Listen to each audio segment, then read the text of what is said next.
Hi అండి. నేను మీ జానపద కళాకారును యడ్ల శివకృష్ణను.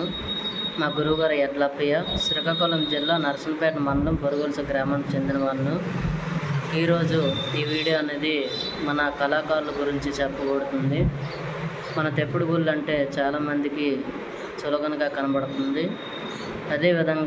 అదే కాకుండా చాలామందిలో కూడా తెప్పుడు గుళ్ళను ఆడుతున్న వాళ్ళలోనే నేను కూడా విన్నాను. ఏ మాట ఇది అనేసి చాలామంది అంటున్నారు. అలాగన్నప్పుడు వాళ్ళు సజ్జిప్పేసి ఏదో ఒక పని చేసుకోవడం మంచిది. అదేవిధంగా తెప్పుడు గురించి తెలిసిన వాళ్ళైతే ఇలా మాట్లాడరు.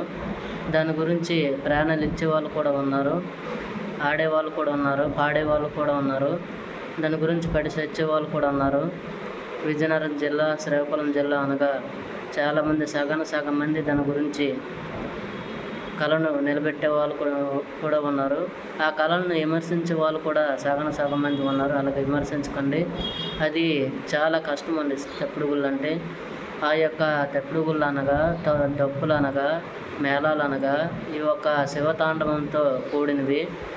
దాన్ని విమర్శించే హక్కు ఎవరికి లేదండి. ఆడితే ఆడండి, లేకపోతే వేరే పని చూసుకొని వెళ్ళిపోవడం మంచిది. ఆడిన వాళ్ళు కూడా విమర్శిస్తున్నారు. వాళ్ళని ముందుకు వెళ్ళనివ్వండి. ముందుకు వెళ్ళనిస్తే మన ఊరి పేరే కదా ముందుకు వెళ్తుంది. అలా విమర్శించకండి. అవి వెళ్ళేటప్పుడు కూడా ఎవరు మంచిగా ఆడుతున్నారో వాళ్ళని సపోర్ట్ చేయండి. సపోర్ట్ చేస్తే వాళ్ళ వెనక కూడా మీరు కూడా ఉంటారు కదా. అలాగని నేను మనస్ఫూర్తిగా ఈ వీడియో చేయబడింది. అదేవిధంగా ఈ తెప్పుడు గుళ్ళు అనేది చాలా కష్టం అండి. ఎందుకంటే డప్పు ఉన్నోడికి డప్పు ఒక్కటి ఉంటే సరిపోద్ది, మేళం వాయించినోడికి మేళం ఉంటే సరిపోద్ది. ఇది అనేది తెప్పుడు గుళ్ళు అనేది ఒక డ్రెస్ వేసుకొని, ఒక కాలు మువ్వలు కట్టి, తొడలకి మువ్వలు డైర్ వేసుకొని, ఆ యొక్క కాచికొక్క వేసుకొని, ఒక డప్పులాగా గుండు కట్టి వాయించి గుండు కలాలి, దరువు కలాలి, తాళం కలాలి, అడుగు కలాలి. అదేవిధంగా పాట పాడే వాళ్ళు కూడా మంచిగా పాడితే అవి కలాలి.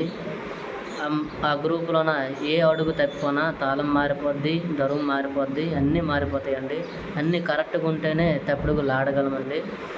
అదేవిధంగా దీన్ని ప్రోత్సహిస్తారని ఈ వీడియో చేయబడింది. నా మనస్ఫూర్తిగా కోరుతున్నాను. దీన్ని ఎవరు కూడా విమర్శించకండి. విమర్శించే వాళ్ళైతే తెప్పుడు గుళ్ళు ఆడకపోవడం మంచిది. ఇది ఎవరిని ఉద్దేశించి చేయబడట్లేదు.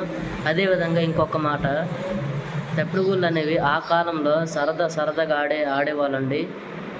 పరిగెట్టి వెళ్ళిపోయి ఎక్కడ ఏ గురువు చెప్తున్నారో, ఎక్కడ ఏ తాళం పాడుతున్నారో, ఎక్కడ ఏది చెప్తే బాగుంటుంది అనుకొని గురువు దగ్గరికి వెళ్ళి మరీ అతను సేవలు చేసుకొని మరీ అన్నీ తెలుసుకొని తెప్పుడు గుళ్ళని ముందుకు తీసుకెళ్ళేవారు.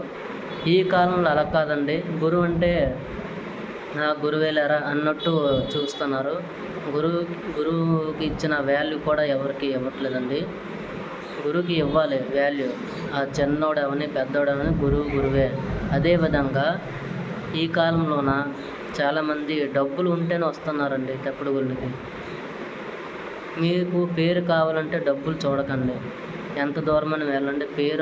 పేరు వస్తే అది ఆటోమేటిక్గా మన వెంట వస్తుంది. పేరు అనేది చాలా ముఖ్యం. పేరు ముందెళ్తే అన్నీ మనకి ముందు వస్తాయి. ఈ కాలంలోన డబ్బులు ఉంటేనే తెప్పుడు గుళ్ళకి వస్తున్నారు. అలా కాదండి. తెప్పుడు గుళ్ళు అనేది ఒక మనస్ఫూర్తిగా ఆడుకొని పాడుకొని చేస్తేనే అది ఎంత కష్టమో ఆడిన వాళ్ళకి పాడిన వాళ్ళకి తెలుస్తుంది. పక్కన మాట్లాడడం కాదు తెప్పుడు గుళ్ళు అంటే చాలా కష్టం అండి. ఈ వీడియో ఎవరిని ఉద్దేశించి కాదు, ఈ కాలంలో జరుగుతున్న దాన్ని బట్టి నేను మాట్లాడుతున్నాను. తెప్పుడు గుళ్ళు అంటే చాలా చాలా ఇష్టంగా, ఆప్యాయతంగా ఆ మొగల సౌండ్ వింటే చాలా సౌండ్ ఉంది. ఆ మొగల సౌండ్ వినాలని అనిపిస్తేనే తెప్పుడు గుళ్ళు ఆడరు మనస్ఫూర్తిగా. ఇది వీడియో చేయబడింది. ఇది ఎవరిని ఉద్దేశించి కాదు. దీన్ని నచ్చితే కామెంట్ చేయండి, షేర్ చేయండి. ఈ కాలం జరుగుతున్న దాని గురించి ఈ వీడియో చేయబడింది.